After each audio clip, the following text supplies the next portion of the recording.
stockings as he pulled it on. He pinched his finger in the door, and he dropped his tooth mug with water in it too, and the mug was broken and the water went into his boots. There are mornings, you know, when things happen like that. This was one of them. Then he went down to breakfast, which tasted not quite so nice as usual. He was late, of course. The bacon fat was growing grey with waiting for him, as Helen said in the cheerful voice that had always said all the things he liked best to hear. But Philip didn't smile. It did not seem the sort of morning for smiling, and the grey rain beat against the window. After breakfast, Helen said, "Tea in the garden is indefinitely postponed, and it's too wet for lessons."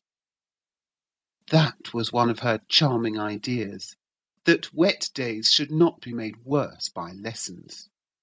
"What shall we do?" she said. "Shall we talk about the island? Shall I make another map of it, and put in all the gardens and fountains and swings?" The island was a favourite play.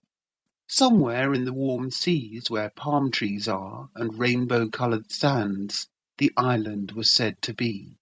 Their own island, beautified by their fancy with everything they liked and wanted, and Philip was never tired of talking about it. There were times when he almost believed that the island was real.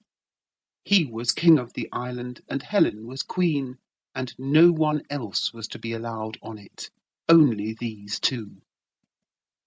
But this morning even the thought of the island failed to charm. Philip straggled away to the window and looked out dismally at the soaked lawn and the dripping laburnum trees, and the row of raindrops hanging fat and full on the iron gate. "What is it, Pippin?" Helen asked. "Don't tell me you're going to have horrid measles, or red-hot scarlet fever, or noisy whooping cough." She came across and laid her hand on his forehead. "Why, you're quite hot, boy of my heart. Tell sister, what is it?" "You tell me," said Philip slowly. "Tell you what, Pip?" "You think you ought to bear it alone, like in books, and be noble and all that. But you must tell me. You promised you'd never have any secrets from me, Helen. You know you did."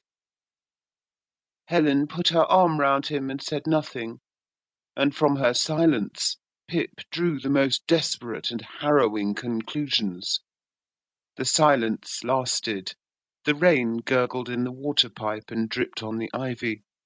The canary in the green cage that hung in the window put its head on one side and tweaked a seed husk out into Philip's face, then twittered defiantly. But his sister said nothing. "Don't," said Philip suddenly. "Don't break it to me. Tell me straight out." "Tell you what?" she said again. "What is it?" he said. "I know how these unforetold misfortunes happen. Someone always comes, and then it's broken to the family." "What is?" she asked. "The misfortune," said Philip breathlessly. "Oh, Helen, I'm not a baby. Do tell me. Have we lost our money in a burst bank, or is the landlord going to put bailiffs into our furniture, or are we going to be falsely accused about forgery or being burglars?" All the books Philip had ever read worked together in his mind to produce these melancholy suggestions. Helen laughed, and instantly felt a stiffening withdrawal of her brother from her arm. "No, no, my Pippin dear," she made haste to say. "Nothing horrid like that has happened." "Then what is it?" he asked, with a growing impatience that felt like a wolf gnawing inside him. "I didn't want to tell you all in a hurry like this," she said anxiously. "But don't you worry, my boy of boys. It's something that makes me very happy. I hope it will you too." He swung round in the circling of her arm and looked at her with sudden ecstasy.